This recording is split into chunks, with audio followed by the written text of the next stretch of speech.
Star Trek fan? Well, I was standing on a son of a bitch. I was stranded on a planet. Just me and Spock. We met a nasty Nazi alien. We locked our asses up. We found a hunk of crystal and a metal piece of bed. We made a laser gun and shot him in the head. I hope at least one person in here, one really old person, is thinking to themselves, I saw that episode. In the 60s! Well, I was standing on the bridge when Sulu came to me. His eyes were full of tears. He said, Captain, can't you see? The ship is gonna blow. Do something, I beseech. I grabbed a dribble and some chewing gum and stopped the warp core breach.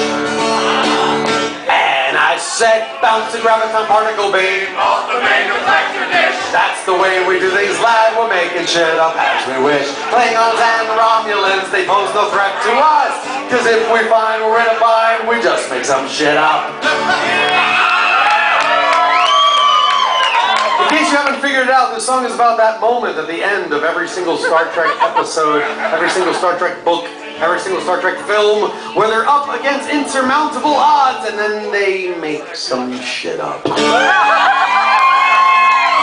now we've heard about original recipe, as I like to call it. What came after original series? Next Generation! Next Generation.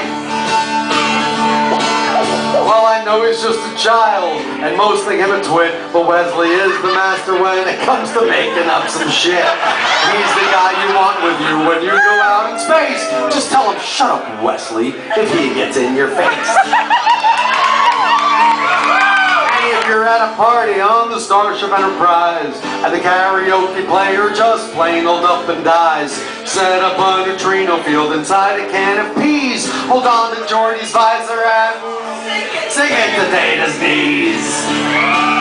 And I said, bounce and grab a particle beam off the main reflector dish. That's the way we do things, lad. We're making shit up as we wish. Klingons and Romulans, they pose no threat to us. Cause if we find we're in a bind, just make some shit up. That's right, we just make some shit up.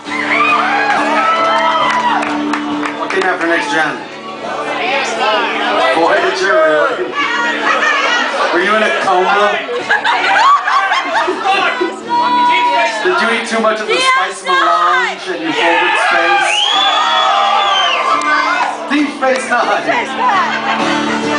Well, Cisco's on a mission to go no bloody place. He loiters on a space station above Bajoran's face. The wormhole opened up and now they come from near and far. We'll keep the booze for policing back the fucking Jem'Hadar.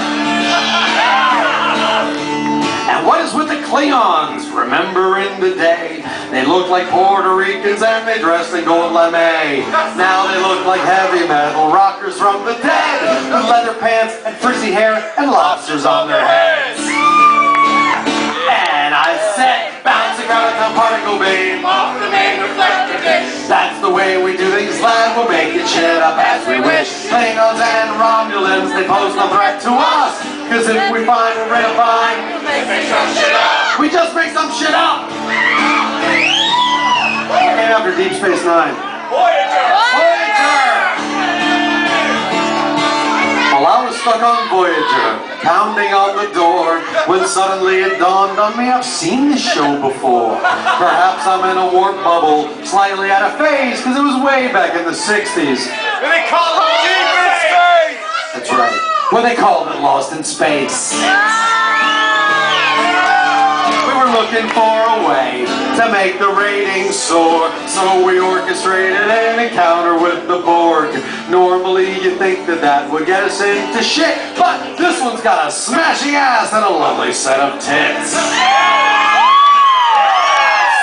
Bounce and grab the particle beam off the main reflector dish. That's the way we do these lab. The Klingons and Romulans, they pose no threat to us. Cause if we find we're in a bind, we just make some shit up. We just make some fucking shit up. Alright, what came after Voyager? Enterprise.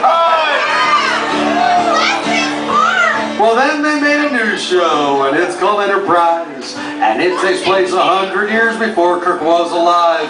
They say that it's a prequel, or so that's what it's called. It's such a bad idea, you'd swear that Lucas was involved.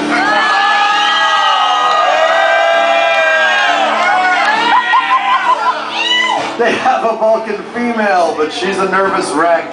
Her rat is, son of a bitch, her ass is sweet as seven's only green, so what the heck? They're in the past, but Klingons have those lobsters on their heads. I'm more confused than Wesley Crusher nude in Tasha's bed. I'm not anatomically correct. Shut up, Wesley. And I said, bounce around the particle beam off the main deflector dish. That's the way we do these lab women and share them as we wish. Klingons and Romulans, they pose no threat to us. Cause if we find we're in a bind, we just make some shit up. Bonus verse. Well, apparently a bigwig up at Paramount must have felt the franchise was stale by all accounts, because they hired J.J. Abrams to give the thing a shove. I feared that he would mock and mangle everything we love. Well, I went to the movies, and there, much to my shock, there were hunky models